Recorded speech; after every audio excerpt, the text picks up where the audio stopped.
Good morning student. Last class में बेटा हमने differentiation different type of functions के डिफरेंशिएशन सीख लिए थे, ठीक है ना, जिसमें अपन ने दो फॉर्मूले जो लिखे थे, छोटा पकड़ा विधि और डिवीजन वाला, वो फॉर्मूला भी अपन यूज करना सीखिए कि कैसे हम उनको डिफरेंशिएशन में यूज करते हैं, ठीक है। उससे पहले वाली क्लास में जो हमने पढ़ा था अलजेब्रिक फंक्शन या polynomial function x to the power n का डिफरेंशिएशन, सबसे इंपॉर्टेंट फॉर्मूला वो है। उसके बाद साइन कॉस का डिफरेंशिएशन थोड़ा सा ध्यान में रखना है, इससे ज्यादा आपको फिजिक्स में यूज नहीं करना है, ठीक है। अपन थोड़ा एक्स्ट्रा ही पढ़ रहे हैं, जो फिजिक्स में यूज करने वाले उससे हम कुछ ज्यादा ही पढ़ रहे हैं, ठीक है। अब आज हम थोड़ा सा डिफरेंशिएशन का ग्राफिकल रिप्रेजेंटेशन देखते हैं कि एक्चुअल में जो डिफरेंशिएशन टर्म्स अपन यूज कर रहे हैं उसका ग्राफिकल रिप्रेजेंटेशन क्या है, ग्राफ से हम कैसे रिप्रेजेंट करते हैं, कैसे हम इसको देखते हैं, ठीक है। तो हमने देखो ऐसा माना कि suppose y is a function of x, y is a function of x, आपके पास y x का फंक्शन है। ये तो आपको पता ही है कि डिफरेंशिएशन के लिए दो वेरिएबल चाहिए, जैसे y और x दो वेरिएबल है आपके पास, y x पे डिपेंड कर रहा है, y जो है वो x पे डिपेंड कर रहा है because y is a function of x। जैसे अपन पॉलिनोमियल या अलजेब्रिक फंक्शन की बात करें तो अपन लिखते हैं y x की power cube plus 2x square. इस टाइप की जो इक्वेशंस होती है उनको अलजेब्रिक फंक्शंस बोलते हैं। तो y जो है ना वो x पे डिपेंड करता है। जैसे हमने ट्रिग्नोमेट्रिक फंक्शन की बात कर ली, एक्सपोनेंशियल फंक्शन की बात कर ली, लॉगरिथमिक फंक्शन हमने पढ़ लिया। अब मैं बोलूं कि y का फंक्शन ऑफ x इसका कोई ग्राफ है, और वो जो फंक्शन है वो कुछ भी हो सकता है। f of x जो है ना वो अलजेब्रिक फंक्शन भी हो सकता है, ट्रिग्नोमेट्रिक फंक्शन भी हो सकता है, एक्सपोनेंशियल फंक्शन भी हो सकता है, लॉगरिथमिक फंक्शन भी हो सकता है, कुछ भी हो सकता है, कुछ भी पॉसिबल है, ठीक है। तो मैंने ग्राफ बनाया x और y के बीच, x एक्सिस पे मैंने x ले लिया और y एक्सिस पे मैंने y की वैल्यूज ले ली, और सपोज जो ग्राफ था वो इस टाइप से मैंने देखा, ग्राफ का कुछ जो कॉन्सेप्ट था वो मैंने ऐसा देखा। सपोज मेरे पास ये ग्राफ था, ठीक है। अगर मैं इस पे दो पॉइंट कंसीडर करूं a और b, सपोज ये आपका a पॉइंट है और ये आपका, अगर मैं पॉइंट a पे x की वैल्यू पता करना चाहूं तो ये रही x1 जो भी है, b पर अगर मैं x की वैल्यू पता करूं तो ये रही। अगर मैं इन दोनों के बीच के डिफरेंस की बात करूं तो क्या मैं उसको डेल्टा x लिख सकता हूं, x2 x1। ये सपोज x1 है और ये x2 इसकी पोजीशन, तो डेल्टा x एक्चुअल में क्या होगा, x2 x1, ये वाला डिफरेंस। ऐसे ही मैं y में डिफरेंस देखूं, सपोज ये वैल्यू आपकी y1, a पे कोऑर्डिनेट x1 y1 हो गया। ऐसे में b के कोऑर्डिनेट की बात करूं या b पे जो y की वैल्यू है वो सपोज y2 है, और ये जो डिफरेंस है इसको मैंने डिनोट किया डेल्टा y से। इसको मैंने डिनोट किससे किया बेटा, डेल्टा y से। अब मैंने क्या किया कि मुझे पता चल गया ये difference delta x x2 x1 है, ये डेल्टा y y2 y1, ठीक है ना। ग्राफ की बात कर रहे हैं। अगर मैं a और b की जो पॉइंट्स हैं इनको मैं और पास में करूं, मतलब मैं ये जो डिफरेंस है उसको कम करूं, मैं कंडीशन लगाऊं if delta x tends to 0, delta x की वैल्यू 0 की तरफ टेंड्स, मतलब 0 की तरफ हो, मतलब उसको कम करते जाएंगे तो a और b आपकी एक स्ट्रेट लाइन सी होगी, ऐसे a और b क्या होगी, एक स्ट्रेट लाइन। अगर मैं ध्यान से देखूं तो इस वाले ट्रायंगल को मैं उसको सी पॉइंट बोल देता हूं, यहां से आपने ऐसे नॉर्मल ये 90 डिग्री है, इसको मैंने एक थीटा एंगल बोल दिया। ये जो AB स्ट्रेट लाइन है वो x एक्सिस से थीटा एंगल पे है। इस वाले ट्रायंगल को देखो, यूजिंग ट्रायंगल ABC, अगर मैं यहां से tan थीटा का फॉर्मूला लिखता हूं बेटा, इसका फॉर्मूला लिखता हूं tan थीटा, तो फॉर्मूला होगा P/B, perpendicular upon base. Perpendicular आपका है BC, देन tan थीटा जो है इसका परपेंडिकुलर हुआ BC और बेस हुआ आपका AC। और ध्यान से देख बेटा, tan theta equals to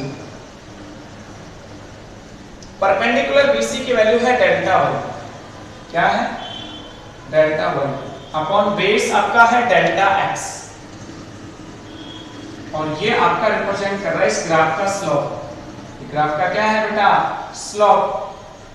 tan theta से लिख सकते हैं अपन, स्लोप ऑफ ग्राफ जो है वो tan थीटा से। अगर आपको थीटा पता है तो डायरेक्ट tan थीटा इस AB का स्लोप है।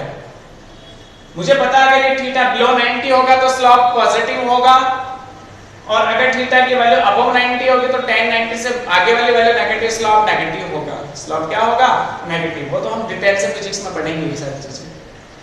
अगर मैं बोल रहा हूं कि मैं डेल्टा x को 0 की तरफ लूं, delta delta x tends to 0, delta x tends to 0, और अगर मैं डेल्टा x को कम करता जाऊं और किसी पर्टिकुलर पॉइंट पे आ जाऊं, फाइनली इस पॉइंट पे, और उस पॉइंट पे अगर मैं स्लोप कैलकुलेट करूं तो मैं उसको लिखूंगा, ये जो आपने लिखा है tan theta equals to limit delta x tends to 0, ठीक है ना। ये आपने नई चीज सुनी होगी, मैथ्स में आप इसको पढ़ोगे कि जो डेल्टा x की वैल्यू है उसको मैं 0 की तरफ देखूं तो delta y upon delta x जो है, ये जो वैल्यू है इसको मैं लिख सकता हूं dy ओवर dx, y का x के रेस्पेक्ट में डिफरेंशिएशन, y का x के रेस्पेक्ट में differentiation of y with respect to x। इसको हम किसी इंस्टेंट पे बोलेंगे, जैसे आप देखो एवरेज करंट फाइंड आउट करते हो और इंस्टेंटेनियस करंट फाइंड आउट करते हो, ठीक है। तो ऐसे ही देखेंगे अगर हम किसी इंस्टेंट पे अपन स्लोप कैलकुलेट करें तो उसके लिए हमने डेल्टा x को 0 की तरफ देखा, मतलब उसको कम करते गए तो हम एक पर्टिकुलर पॉइंट पे आ गए और वहां पे जो हमारा स्लोप था tan थीटा वो किसके इक्वल हो गया बेटा, dy ओवर dx, y का x के रेस्पेक्ट में differentiation of y with respect to x। This is the graphical representation of differentiation, this is the graphical representation of differentiation. हमें इसको इस तरह से देखना है, ठीक है। तो ये जो फॉर्मूला है ना, ये एक इंपॉर्टेंट फॉर्मूला है। कई बार आपको एवरेज वैल्यूज गिवन होती है, जैसे देखो मैं इसका एग्जांपल बताता हूं, सिंपल एग्जांपल बताता हूं। हम वेलोसिटी की बात कर लेते हैं। सपोज x1 पोजीशन पे पार्ट, या मैं बोलूं इंस्टेंट t1 पे पार्टिकल की पोजीशन थी x1, t1 पे पार्टिकल की पोजीशन थी x1, फिजिक्स में रिलेट कर रहे हैं। इंस्टेंट 2 पे आपकी गाड़ी या पार्टिकल की पोजीशन हो गई x2, ठीक है। मैं आपसे पूछूं एवरेज वेलोसिटी बोलो, आपसे पूछा जाए एवरेज वेलोसिटी, तो आप उसको लिखोगे v average equals to delta x upon delta t, means आप लिखोगे v एवरेज, डेल्टा x की वैल्यू होगी x2 minus x1 delta t t2 minus t1, इसको आप एवरेज वैल्यू बोलोगे। तो ये जो एक्चुअल में अपने पास आता है ना delta y upon delta x, ये आपकी एवरेज वैल्यू है, ठीक है ना, ये आपकी कोई एवरेज वैल्यू होगी। अगर मान लो किसी इंस्टेंट पे चेक करना होता है अपने को, किसी इंस्टेंट पे वेलोसिटी निकालनी होती है, उसको हम बोलते हैं इंस्टेनियस वेलोसिटी, इसको हम क्या बोलते हैं, इंस्टेनियस वेलोसिटी। उसके लिए आपको क्या करना होता है, यही कॉन्सेप्ट लगाना होता है, और उसको आप कैसे डिफाइन करोगे, कैसे सोचोगे। मान लो ये तो आपने इस एवरेज वेलोसिटी की बात करी, टाइप्स ऑफ वेलोसिटी में एवरेज वेलोसिटी पहली होगी। आपसे पूछा जाए इंस्टेंट, एक इंस्टेंट t, बताओ एक इंस्टेंट, किसी पर्टिकुलर इंस्टेंट पे आपसे पूछा जाए एक instant small t, instantaneous velocity बोलो, कौन सी वेलोसिटी, इंस्टेनियस वेलोसिटी, तो उसको लिखेंगे v equals to limit, actual में अपॉन में आपका टाइम इंटरवल है, तो हम टाइम इंटरवल को कम करते जाएंगे, delta t tends to 0 delta x upon delta t, जो कि आपका क्या बन जाएगा dx ओवर dt। इसको आपने डिफाइन किया होगा कि rate of change of displacement with respect to time is called velocity of particle. किसी इंस्टेंट पे कैलकुलेट करनी है तो उस इंस्टेंट पे पार्टिकल की पोजीशन या उसका डिस्प्लेसमेंट का t के रेस्पेक्ट में डिफरेंशिएशन कर लो, वो इंस्टेंट पे वेलोसिटी आ जाएगी। तो देखो आपने पहले एवरेज निकाले और उसके बाद इंस्टेंटेनियस पहले, ठीक है। तो इस तरह से हम उसका डिफरेंशिएशन करते हैं। तो डिफरेंशिएशन टर्म्स आपके दिमाग में फिट हो गई होगी कि डिफरेंशिएशन को कैसे काम में लेना है, कैसे हम यूज करेंगे, ठीक है। इसी में आपका एक छोटा सा टॉपिक और है बेटा, ग्राफिकल रिप्रेजेंटेशन आपको समझ में आ गया होगा, इजी सा है। क्वेश्चंस आपने और करने हैं, जब अपन थ्योरी आगे पढ़ेंगे, चैप्टर पढ़ेंगे तो बहुत सारे न्यूमेरिकल अपन इस पे डिस्कस करेंगे और अच्छा समझ में आएगा और इजी लगेगा।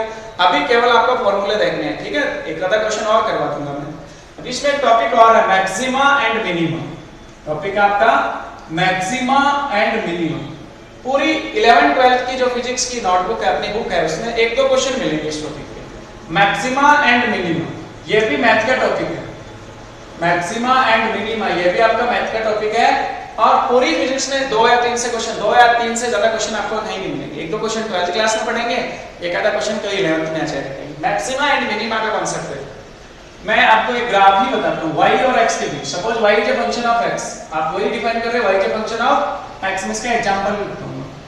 y और x के बीच एक ग्राफ है, ये आपने x ले रखा है इधर, इधर आपने y की वैल्यूज ले रखी है, और ग्राफ कुछ इस टाइप से, ग्राफ आपका कुछ इस टाइप से, ठीक है। इसको आप ध्यान से देखो ग्राफ को।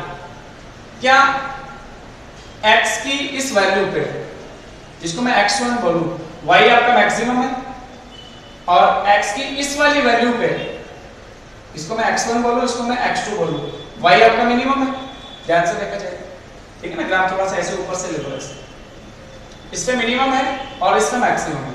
इस ग्राफ में सपोज कोई ग्राफ था, तो मैं बोलूंगा x1 पे y आपका यहाँ मैक्सिमम है और x2 पे आपका मिनिमम, ठीक है ना। इस तरह से देखना।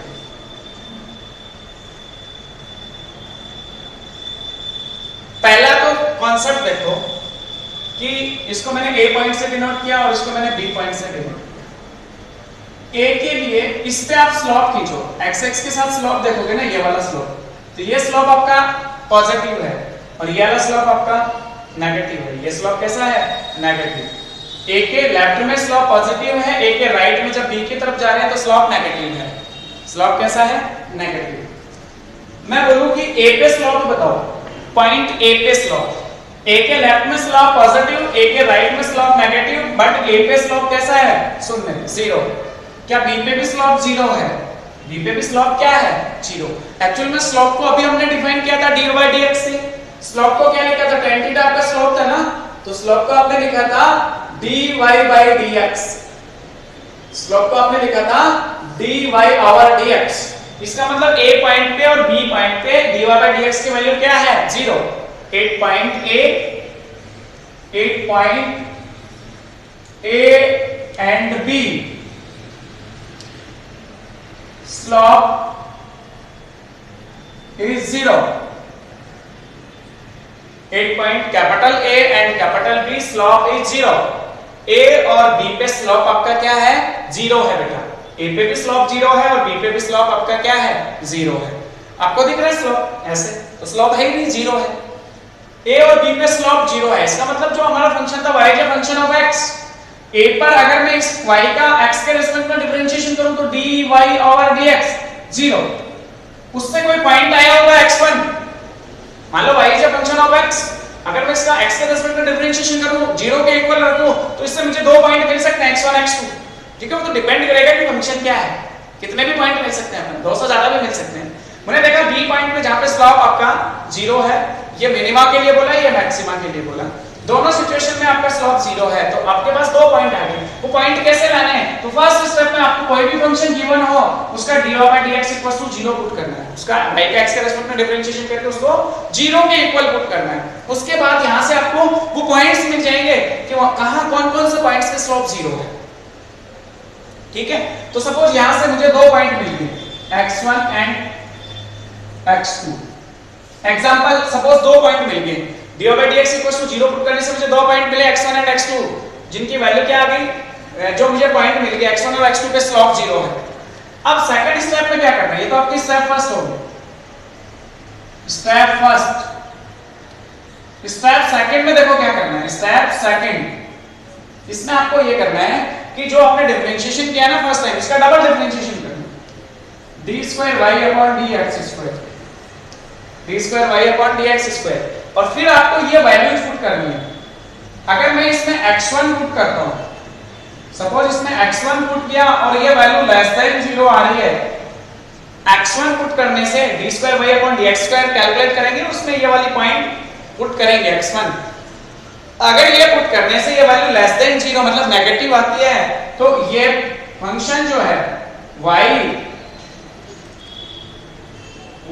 इज मैक्सिमम, y जो फंक्शन है वो मैक्सिमम होगा 8x1 इस कंडीशन में।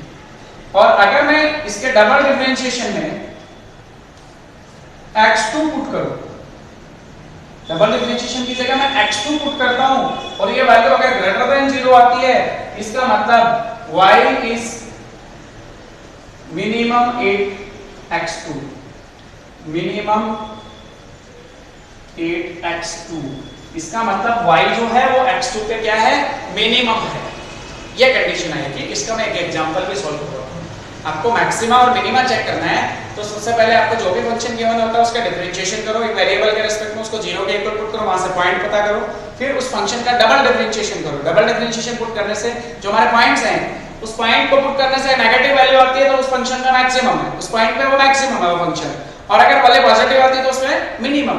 आपको अच्छे से क्लियर हो गया? मैंने इस एग्जांपल के हिसाब से ये लिखा है। मैंने देखा कि सपोज मेरे पास दो पॉइंट आने हैं, मेरा मैक्सिमम पॉइंट ए पे, मिनिमम पॉइंट बी पे, ठीक है, मेरा मैक्सिमम है ए पे और मिनिमा बी पे, तो x1 पे मैक्सिमा है, x2 पे मिनिमा। इसका मतलब मैं इसको डिफरेंशिएट करूंगा, मेरे पास दो पॉइंट आने हैं x1 and x2, double differentiate करूंगा, x1 पुट करने से अगर वैल्यू लेस देन 0 है तो पक्का उस पॉइंट पे मैक्सिमम है, मैंने इस ग्राफ के हिसाब से लिखा है। और सेकंड केस में अगर मैं x2 पुट करता हूं, वैल्यू ग्रेटर देन 0 आती है तो उस पॉइंट पे वो मिनिमा होगा, मिनिमम होगा, ठीक है। तो ये आपका एक छोटा सा टॉपिक था, मैक्सिमा एंड मिनिमा। अब इससे रिलेटेड एक क्वेश्चन की बात करें हम जनरली कि भाई क्वेश्चन कैसे पूछ लेते हैं। क्वेश्चन की बात करो, देखो डिफरेंशिएशन आएगा उसमें। जैसे जनरल क्वेश्चन ले लेते हैं कोई भी उठा के। मैंने लिखा question y equals to 2x cube plus 2x cube plus 2x square plus 4। आपको चेक करना है कि ये जो y is a function of x है वो किस फंक्शन पे, किस वैल्यू पे मैक्सिमम होगा, किस पे मिनिमम होगा।